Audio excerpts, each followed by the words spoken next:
శ్రీ కోయ ఎల్లమ్మ తల్లి జ్యోతిష్యాలయం ఫోన్ ద్వారానే జ్యోతిష్యం చెప్పబడును. విద్య, ఉద్యోగం, వ్యాపారం, ప్రేమించిన వారు దూరం అవడం, భార్యాభర్తల మధ్య గొడవలు, అత్తాకోడళ్ల మధ్య మనస్పర్ధలు, కుటుంబ సమస్యలు, ఆర్థిక సమస్యలు, పెళ్లి కుదరకపోవడం, సంతానం ఆలస్యం కావడం, స్త్రీ పురుష వశీకరణం, చెడు ప్రయోగ నివారణ మొదలగు ఎటువంటి సమస్యలకైనా పరిష్కారం చూపబడును. స్త్రీ పురుషులకు ఎటువంటి సమస్యలు ఉన్నా నమ్మకంతో కాల్ చేయండి. గురూజీ గోవిందరాజు. Phone number 9703930797.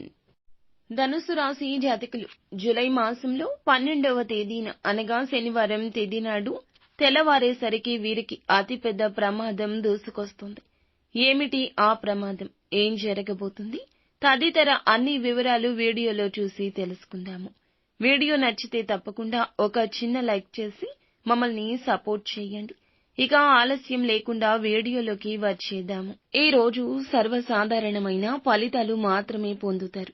ముఖ్యంగా గ్రహాల యొక్క సంచారం ప్రకారం గురు బలం బాగా తగ్గిపోయిన కారణం చేత అన్ని విధాలుగా జాగ్రత్తలు పాటించాల్సిన అవసరం ఉంది.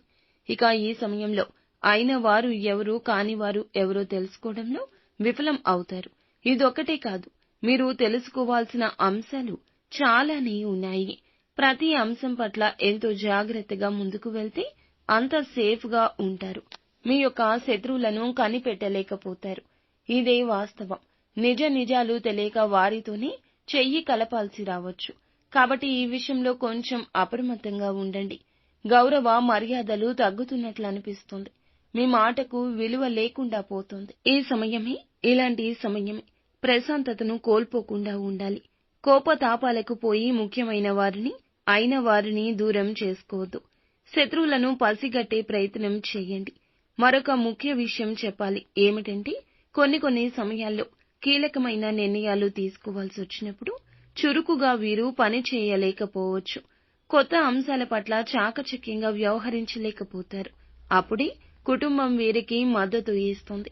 జీవిత భాగస్వామి యొక్క సాయం ఎనలేనిదని చెప్పొచ్చు. దీని మూలంగా వివాదాల్లో చిక్కుకోవాల్సి వస్తుంది. అలాగే ఆశించిన లాభాలు అందుకోలేకపోతారు. ముఖ్యంగా వ్యాపారస్తులు ఈ రోజు మొత్తం కూడా జాగ్రత్తగా ఉండండి. తొందరపాటుతనాన్ని దరిదాపుల్లో కూడా రానివ్వద్దు. ఏ నిర్ణయం తీసుకోవాల్సి వచ్చినా 1కి 10 సార్లు ఆలోచించాకే ముందడుగు వేయండి. కోపావేశాలు ఈ రోజే కాదు, ఎప్పుడూ పనికిరావు. ఆలోచించి తీసుకునే నిర్ణయాలే ఉత్తమంగా ఉంటాయి. ఖర్చులు ఈ రోజు ఎక్కువ ఉంటాయి. ఇవన్నీ కూడా ఉపయోగపడే ఖర్చులే. మొత్తం మీద ఈ రాశి వారికి ఈ రోజు మొత్తం ఎంత జాగ్రత్తగా ఉంటే అంత మంచిది. ప్రతిరోజు కూడా ఇష్టదైవ ఆరాధన చేస్తూ ఉండండి. నిత్యం శివ భగవానుణ్ణి పూజించండి. అంతా మంచే జరుగుతుంది.